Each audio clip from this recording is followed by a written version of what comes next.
There is a quiet power that resides in those who seek not just wealth, but freedom, the kind of freedom that goes beyond the numbers in a bank account and reaches deep into the soul. The path to financial freedom is not just a manual for money, it is a map for reclaiming ownership of your life. It tells us that financial freedom is not about becoming rich overnight or chasing fantasies. Rather, it's about awakening to the truth that your money is simply a reflection of your beliefs, your patterns, your past, and most importantly, your vision for the future. This journey begins not in the wallet, but in the mind.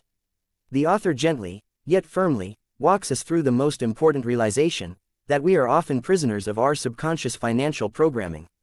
From childhood, we absorb unspoken messages: money is scarce, money is dangerous, money is only for the greedy, or that wealth and virtue are incompatible. These narratives shape our habits. They explain why so many people, even those earning well, live paycheck to paycheck, gripped by anxiety, fear, or guilt around money. The book asks us to slow down and examine these beliefs, not to judge ourselves, but to understand. It shares stories of individuals: a woman who always sabotaged her financial progress because she unconsciously associated wealth with loneliness, a man who hoarded money but never felt safe because his father's sudden job loss had left a wound that never healed.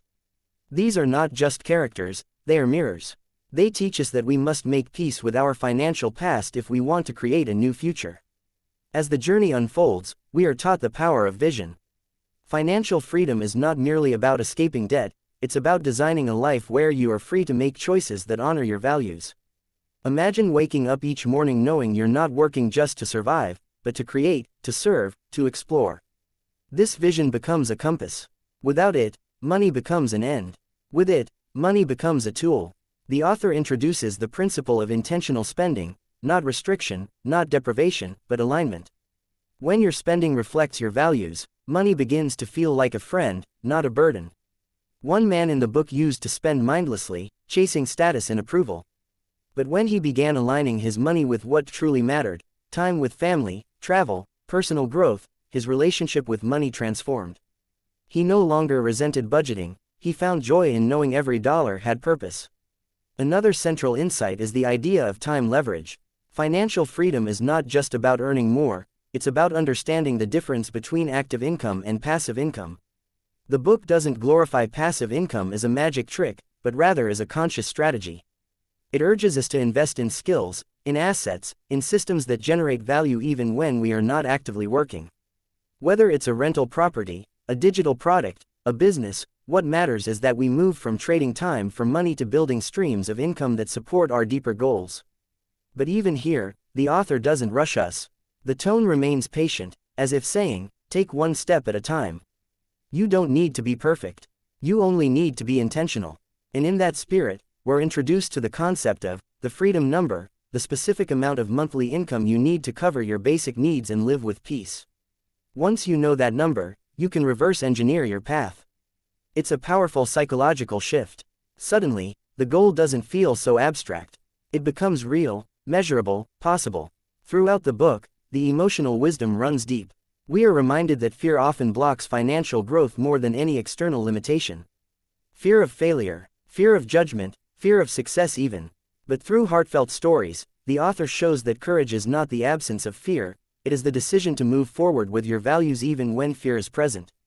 There's a beautiful story of a single mother who started saving just $5 a week. It seemed small, almost laughable.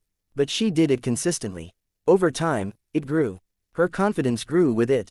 Eventually, she started a side business selling handmade candles. That business didn't just bring her income, it brought her identity back. She said, I stopped feeling like a victim of my circumstances. I started feeling like the creator of my life. This story lingers in the heart, reminding us that the size of our steps matters less than the consistency of our stride. Another profound lesson in the book is about detaching self-worth from net worth. In a world that often measures success by material symbols, this is radical wisdom. Financial freedom, the author says, is not just about having more, it's about needing less. It's about creating an internal sense of sufficiency, so you are no longer enslaved by comparison or consumerism. One man downsized his life dramatically, sold his big house, left a high-stress job, and moved to a smaller town. He said, I lost status in the eyes of others, but I gained my soul. His story is a testament to the fact that freedom often comes not from accumulation, but from simplification. Of course, the book doesn't ignore practical tools. It teaches budgeting methods, the importance of emergency funds, smart debt management, investing basics. But these are never taught as checklists. They're woven into a larger narrative, a narrative of empowerment, self-responsibility, and emotional healing. The message is clear: managing your money is an act of self-love.